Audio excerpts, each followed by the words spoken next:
Salve, muito boa noite. Em época de definição aqui em Brasília. Até agora há pouco, o plenário da Câmara dos Deputados discutia a reforma política.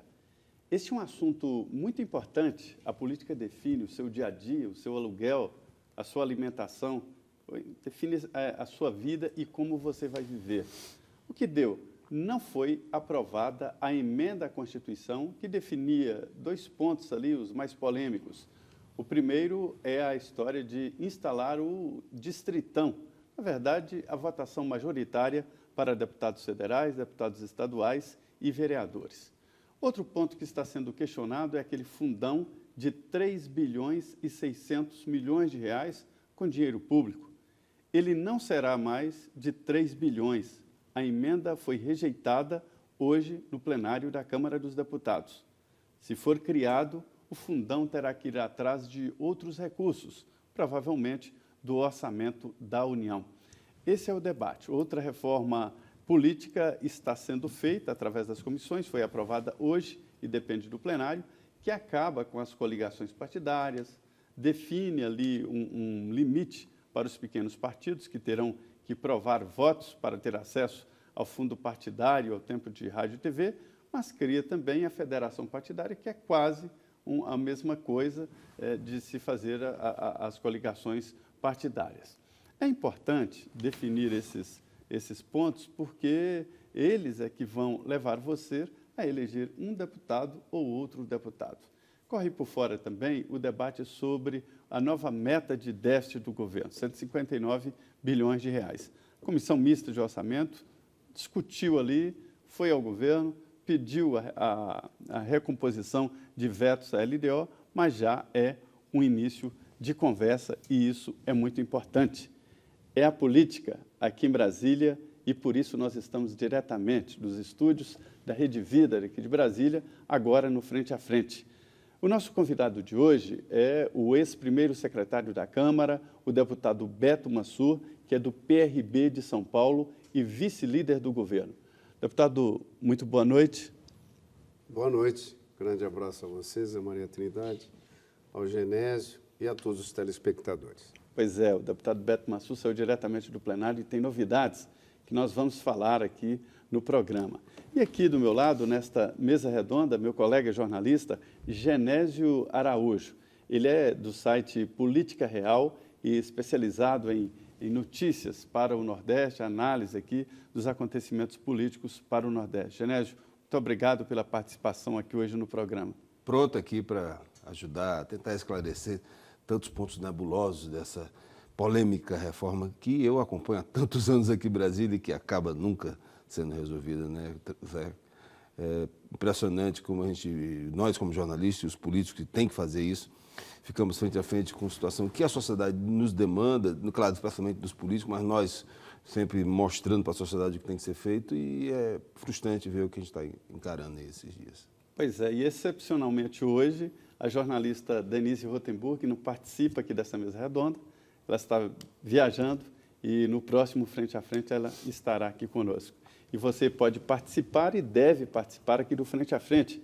Você pode mandar aqui as suas perguntas para o WhatsApp do Frente a Frente, 17 99 647 3337. Eu vou repetir, 17 99 647 3337. É o nosso WhatsApp aqui do Frente a Frente. E também através do Twitter, @JoséMTrindade. Deputado Beto Mansur, eu devo dizer que sentiu-se um pouco frustrado hoje com a saída do plenário da Câmara sem votar a reforma política. Por quê? Qual é a repercussão de não votação dessa emenda? Porque, de uma maneira geral, Zé Maria, eu acho que a sociedade que nos vê, e o Genésio também comentou muito bem, a gente está discutindo reforma política há tantos anos.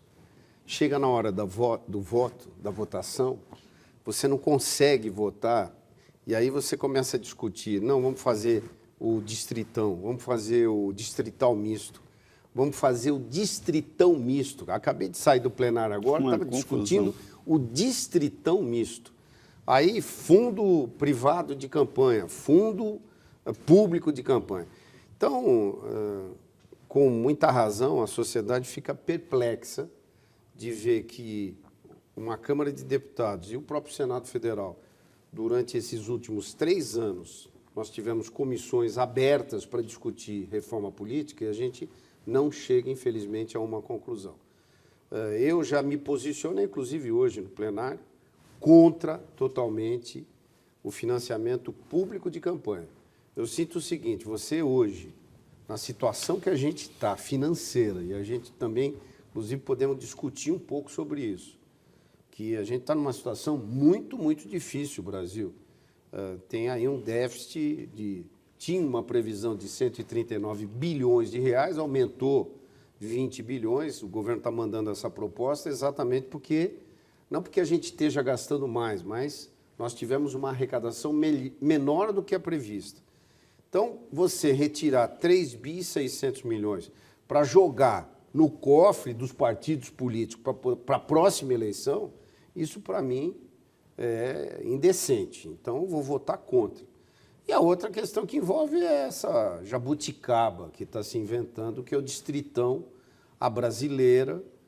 Você tem votação majoritária de eleições proporcionais, ou seja, cada candidato vai disputar entre si, ele não disputa, na verdade, contra outro partido, ele vai disputar dentro do partido, vai disputar com o teu colega e com todos os outros, porque ele vai ter que ser o mais votado dentre as cadeiras que existem em cada estado. Por exemplo, no estado de São Paulo, eu tenho que estar entre os 70 mais votados, senão não me elejo.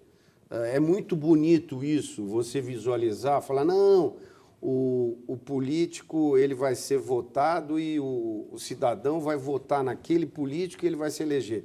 Mas, na hora de você vir para a Câmara, você vai ter 513 partidos políticos negociando com o próximo governo, porque você não vai ter agremiações partidárias fortes.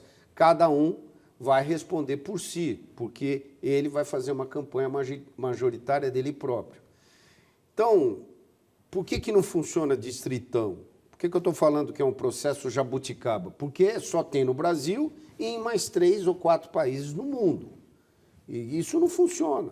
Um país que é quase que a 8ª economia do mundo, um país muito grande, já com uma estrutura democrática bem consolidada, não dá para ficar inventando moda.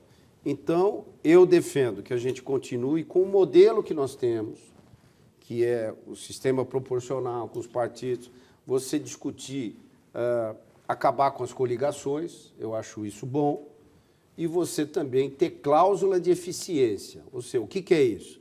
Você vai ter um partido político que você tem que ter, no mínimo, um determinado número de votos em determinado número de estados para você poder ter acesso ao fundo partidário, ao rádio e à televisão e à estrutura na Câmara e no Senado. Só uma informação a vocês, eu fui secretário, que é meio prefeito da Câmara, durante os 2 anos. Eu fui primeiro secretário da Câmara. Vou dizer uma coisa a vocês, não tem mais lugar na Câmara para você abrigar partido político. Muitas vezes o partido quer uma estrutura para colocar uma liderança, etc., não tem lugar efetivamente. E o processo dentro do plenário é algo muito difícil para você orientar um requerimento de retirada de pauta, você tem que ouvir lá 25, 26 partidos, 1 minuto para cada um, eles têm tempo de liderança, então é esse inferno que a população vê e muitas vezes desliga a televisão. Então eu digo a vocês que esse processo, infelizmente, e a gente está acompanhando isso durante essa semana passada, eu digo a vocês com muita tristeza que possivelmente nada disso vai passar. Genésio. Bem, eu avalio que as colocações do deputado são muito pertinentes, mas a gente começou conversando aqui dizendo o seguinte, temos que fazer uma reforma política, precisamos de uma reforma política. Ou seja, vamos deixar tudo do jeito que está para ver como é que fica? É isso? Não. Você tem, por exemplo, o que a gente está discutindo hoje, exatamente, terminou a sessão, estávamos discutindo, agora a gente está discutindo numa sessão extraordinária, a PEC 777, a medida provisória 777, que muda de TJLP para TLP, que é uma coisa muito positiva, acaba com subsídios e a gente vai poder... Acaba com a Bolsa Empresário. Isso, que a gente vai poder votar amanhã. Ou começar a discussão, começou hoje, e terminar a discussão amanhã para votar semana que vem. Mas eu quero dizer a vocês que nós temos uma discussão com a proposta de emenda constitucional, cujo relator é o Vicente Cândido, que tem toda essa discussão de distritão, de fundo partidário, disso e daquilo. E a proposta que veio do Senado, cuja relatoria é da Chérida, que está discutindo acabar com as coligações, que eu acho que é algo positivo, e você ter cláusula de barreiras. Eu acredito que essas duas questões vão passar.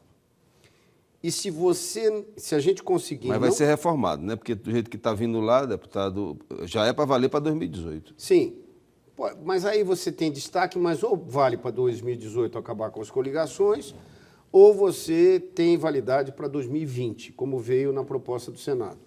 E você ter cláusula de barreiras, com a cláusula de eficiência, que é a mesma coisa. Essa é a proposta da Chérida.